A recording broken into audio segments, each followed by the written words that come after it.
Hello friends, আবারও স্বাগত জানাই আমার মডার্ন হিস্ট্রি প্লেলিস্টের আরেকটি নতুন ভিডিওতে। সো এর আগের ভিডিওটাতে আমরা ইন্ডিয়ার ভিতরে যে তোমার শিক্ষা ক্ষেত্রে কি ডেভেলপড মানে গ্রোথ শুরু হয়েছিল এটা নিয়ে আমি শর্টে আলোচনা করে দিছি। আজকে আমি সেম ভাবে আমরা যে সামাজিক ও সাংস্কৃতিক কি কি পরিবর্তন হইতেছে আমরা ভারতের মধ্যে এটা আমি একটু আলোচনা করে দেবো, ঠিক আছে? যেহেতু আমাদের উদ্দেশ্য ওয়ান ডে এক্সামের প্রিপারেশনের লিগা এর লিগা আমি এটিতে কিন্তু আর বেশি একটা ব্যাখ্যা করছি না। তোমরা চাইলে এটি মনে করো ব্রাহ্ম সমাজ জিনিসটা কি তা তোমরা যদি জানতে চাও আলাদা তোমরা নিজেরা ইন্টারনেট থেকে দেখতে পারো, অনেক কিছু জানতে পারবা। বাট আমি ফ্যাকচুয়াল ফরম্যাটে ওয়ান লাইন ফরম্যাটে আমি দিয়ে আলোচনা করে দেবো, ঠিক আছে? তাইলে প্রথম কিতা আমরা প্রথম হলো ব্রহ্ম সমাজ। ব্রহ্ম সমাজের প্রতিষ্ঠাতা কে আসলো? রাজা রামমোহন রায়।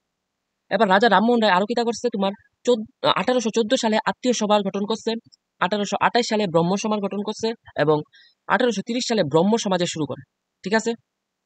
নেক্সট, রাজা রামমোহন রায়ের দুটি সংবাদপত্র হলো সংবাদ কৌমুদনী আর আরেকটা সংবাদপত্র হলো প্রসপেক্ট অফ জিসুইস, যেটা তোমার 1820 সালে প্রকাশিত হয়, ঠিক আছে?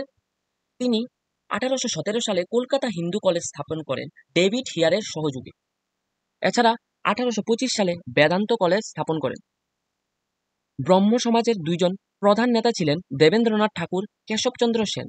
পরবর্তীকালে তাদের মতবিরোধের কারণে এই সমাজ ভেঙ্গে দুটি আলাদা সভায় গঠিত হয়। একটা হলো তত্ত্ববোধিনী সভা আর একটা হলো ভারতীয় ব্রহ্ম সভা।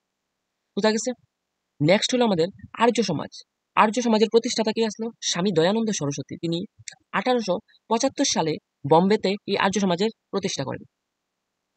আর্য সমাজের উদ্দেশ্য কি? তা উদ্দেশ্য হচ্ছে বেদের বাণী প্রচার করা, অস্পৃশ্যতা দূরীকরণ, জাতি প্রথার বিরোধ, শিশু বিবাহ রোধ।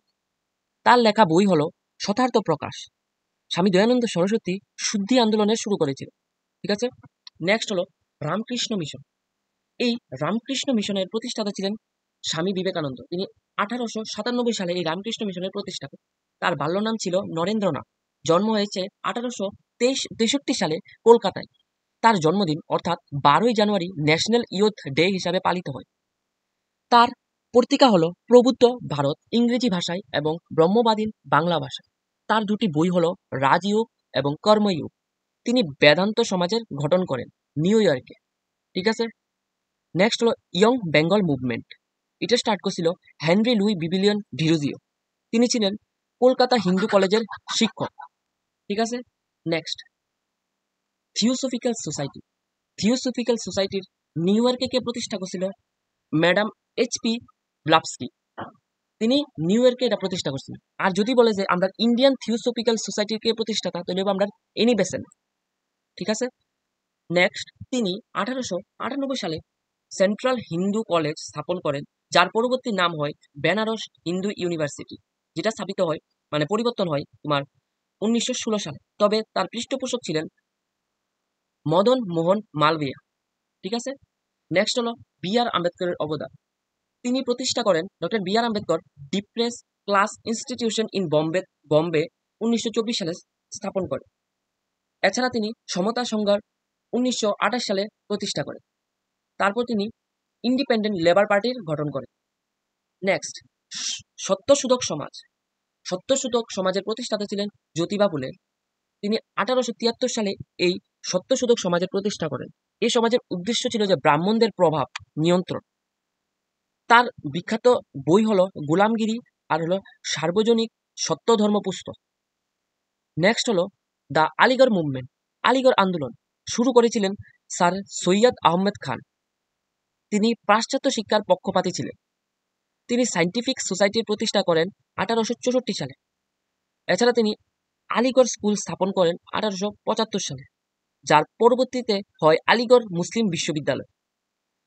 নেক্সট হলো সংস্কৃত কলেজকে প্রতিষ্ঠা করছে ঈশ্বরচন্দ্র বিদ্যাসাগর।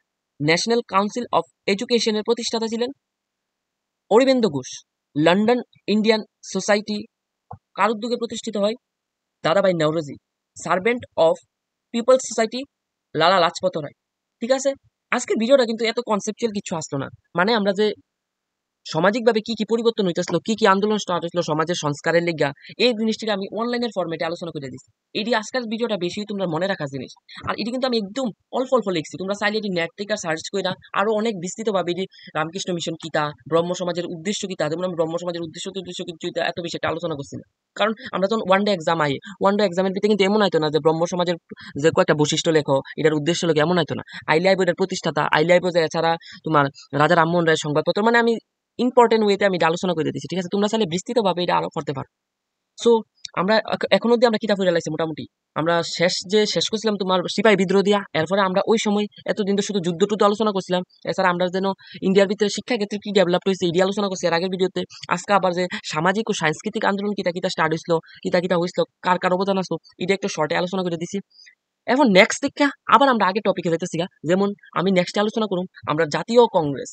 আস্তে আস্তে কিন্তু আমরা ন্যাশনাল মুভমেন্টের দিকে যাইতেছি, ঠিক আছে? তোমরা বুঝতে পারতেছো আমরা কই থেকে ইউরোপ মানে ভারতের মধ্যে আসলো ওই থেকে ভিডিও স্টার্ট করছি, এখন কিন্তু আমরা স্টেপ বাই স্টেপ অনেকটা আগে যাইতেছি গা, ঠিক আছে? তাহলে আমরা নেক্সট যে ভিডিওটা করুম এটা তোমার আমরা যে জাতীয় কংগ্রেসের ঘটনাটা আমরা আলোচনা করব, ঠিক আছে?